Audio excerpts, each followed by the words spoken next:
चुनाव की तारीखों का ऐलान कभी भी किसी भी वक्त हो सकता है, लेकिन इस बीच उत्तर प्रदेश में समाजवादी पार्टी और एआईएमआईएम में मुस्लिम वोटर्स पर जबरदस्त खींचतान मच गई है। ओवैसी जहां अखिलेश यादव से मुस्लिम बाहुल्य इलाकों में सीटें मांग रहे हैं, तो वहीं अखिलेश कन्नी काटते नजर आ रहे हैं। इधर ओवैसी की पार्टी के नेता अब पांडव वाले फॉर्मूले से समाजवादी पार्टी को कड़ी टक्कर देने का ऐलान कर रहे हैं।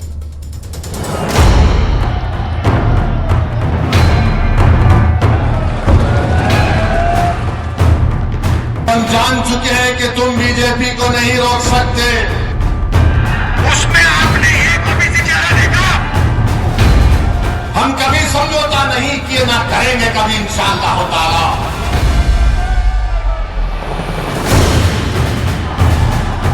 कितने चुनाव हारेंगे अखिलेश यादव समाजवादी पार्टी? आप तो 4 चुनाव हार चुके हैं।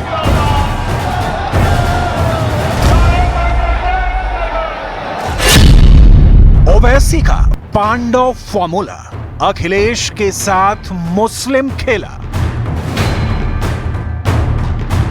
लगता है समाजवादी पार्टी को अब उत्तर प्रदेश में दोहरे मोर्चे पर लोकसभा का चुनाव लड़ना होगा।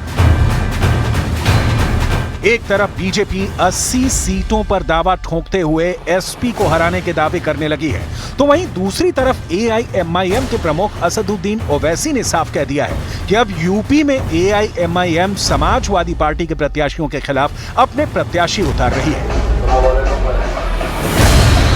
ओवैसी का ऐलान साफ दिखाता है कि अब पश्चिमी यूपी के 26% मुस्लिम वोट बैंक पर एआईएमआईएम सेंध लगाने जा रही है, जिसका सबसे ज्यादा नुकसान अखिलेश यादव की समाजवादी पार्टी को होने जा रहा है। ओवैसी का इस वक्त पूरा फोकस पश्चिम उत्तर प्रदेश बन चुका है, जहां मुस्लिम वोट बैंक बहुत बड़ी तादाद में है। असदुद्दीन ओवैसी ने उत्तर प्रदेश में अखिलेश यादव की टेंशन बढ़ा दी है।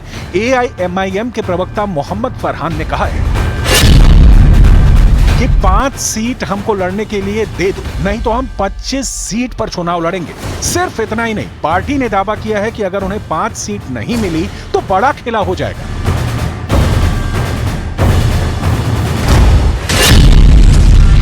अखिलेश को हरवाएंगे ओवैसी, एआईएमआईएम ने उतारे प्रत्याशी।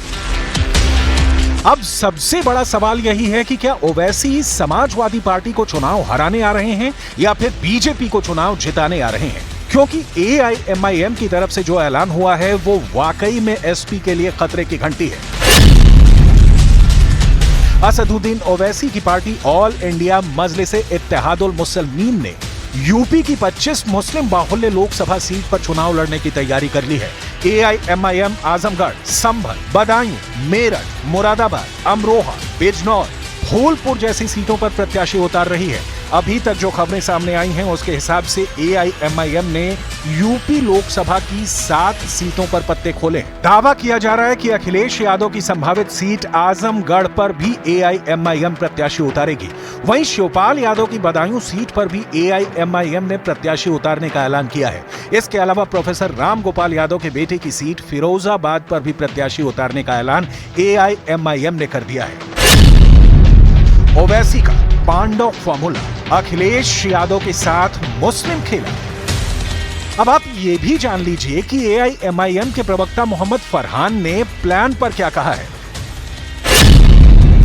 एआईएमआईएम के प्रवक्ता मोहम्मद फरहान ने कहा है कि जिस तरह पांडवों के लिए वासुदेव श्री कृष्ण जी ने 5 गांव मांगे थे, उसी तरीके से माननीय बैरिस्टर ओवैसी साहब उत्तर प्रदेश के दलित, बैकवर्ड और मुसलमानों के लिए सिर्फ 5 सीट मांग रहे हैं।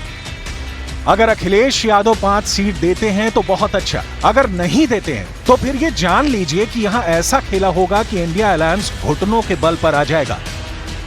निश्चित तौर पर ओवैसी की पार्टी एआईएमआईएम का ऐलान समाजवादी पार्टी के लिए सियासी संकट है। ओवैसी यही दावा कर रहे हैं कि जब तक एआईएमआईएम को बीजेपी के मुकाबले में नहीं खड़ा करोगे, तब तक मोदी और बीजेपी को हराना मुश्किल है। वहीं अखिलेश यादव दावा कर रहे हैं कि इस बार बीजेपी यूपी में 80 सीटें हार जाएगी। कि भारतीय जनता पार्टी इस समय सबसे ज्यादा कमजोर है। 10 साल के बाद भी इतने घबराए हुए लोग। और मैं आपसे कह रहा हूं कि यूपी से आए थे, यूपी से ही जाएंगे बाहर। 80 में 80 हारेंगे इस बार। हम अपनी तरफ से पूरी कोशिश कर रहे हैं कि तीसरी मर्तबा हमारे वतन अजीज भारत का वजीर आजम मोदी ना बने, और इंशाअल्लाह ताला हम हर चीज जो मुमकिन है जमहूरी तरीके में दायरे में रहकर, संविधान के दायरे में रहकर हम बीजेपी के बढ़ते हुए कदमों को रोकेंगे।